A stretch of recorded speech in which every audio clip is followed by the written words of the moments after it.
Hi everyone, my name is Dr. Scott Schell and I'm a specialist in the Germanic languages. I have a PhD in Germanic linguistics from the University of California, Berkeley, an MA in linguistics from Wayne State University, and a bachelor's degree in German. And today what I would like to do is give you the next part in the Old Saxon personal names series.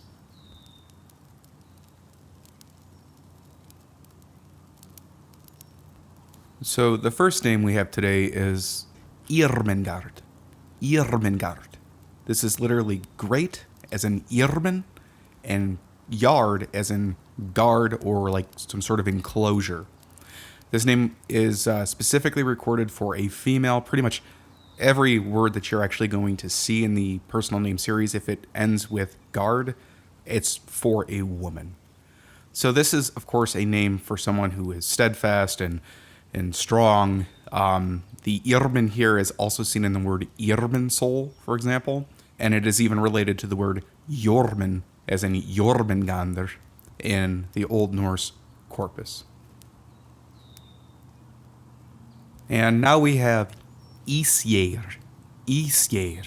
This is literally ice, as in is, and spear from Yeir. So this is kind of a cool name because you actually get a rune name there within this noun compound. So again, it's Isgeir or ice spear.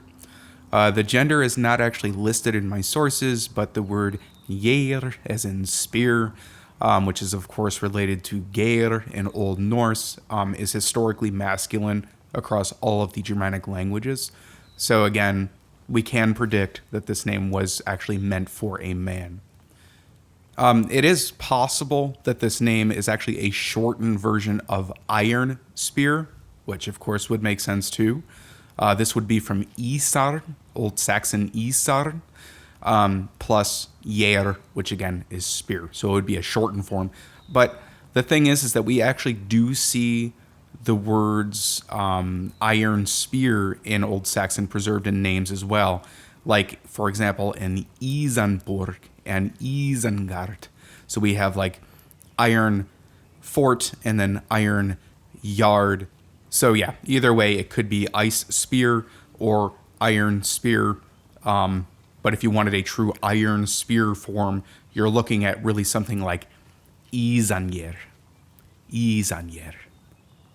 And for our third name, we have Landuuard.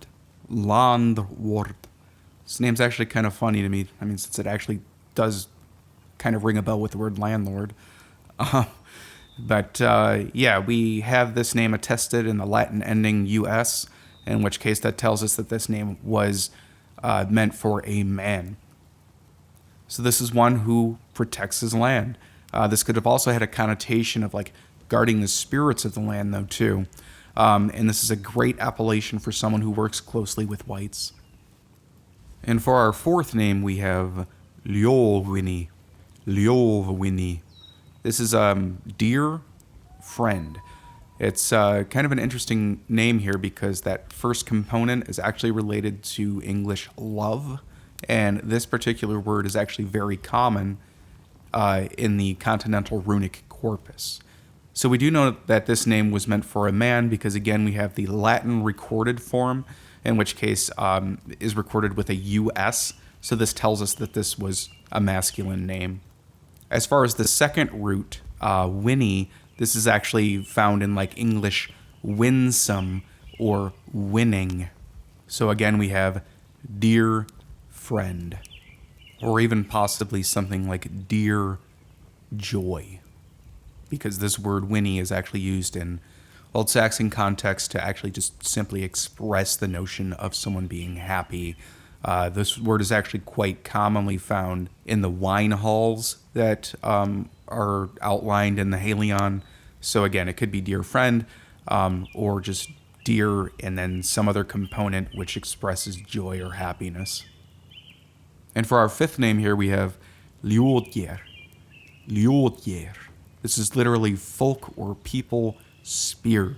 And the first component of this name is actually related to German, Leute. The recorded form tells us that, again, it was meant for a man. This is, again, one of those instances where Latin can actually help us understand the gender behind these names. because, again, it was recorded with that US ending. So this, of course, is for someone who is a fierce person, on behalf of their people. This is a very Odinic name with connotations of being like sort of battle ready. And for our sixth name, we have Liuduuulf.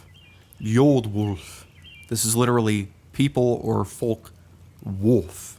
And so, as I've explained in my other videos on personal names, the word wolf there is historically masculine across all of the Germanic languages. So even though it is not actually recorded as a masculine name, we can predict that this was actually meant for a man.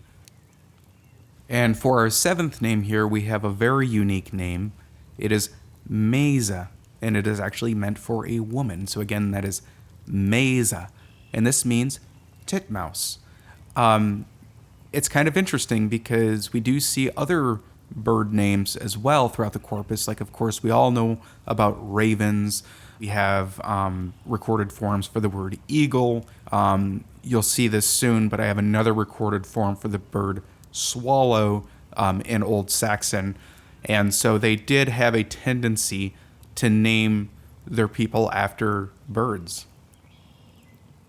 And for our eighth name, we have a recorded form here for a woman again. It is Mahthild. Mahthild. This is literally might, as in Macht, and then Hild, in which case is battle courage, or it could just mean battle in general. This is actually related to the word Matilda. So we do actually still have this name in our current corpus. Of course, the name Matilda is not very common anymore, but it does still exist. For our ninth name here, we have Meginhard. Meginhard. This is literally main, as in main, and bold, or more literally hard, as in hard. So again, we have Meginhard, in which case is main bold or main hard. This name was explicitly recorded for a man. I want to go ahead and talk about the difference between might and main for a second, at least in the Old Saxon corpus, because the use in Old Saxon for the word might is actually, it's directly related to Macht, but it has more of a sort of power concerning the divine.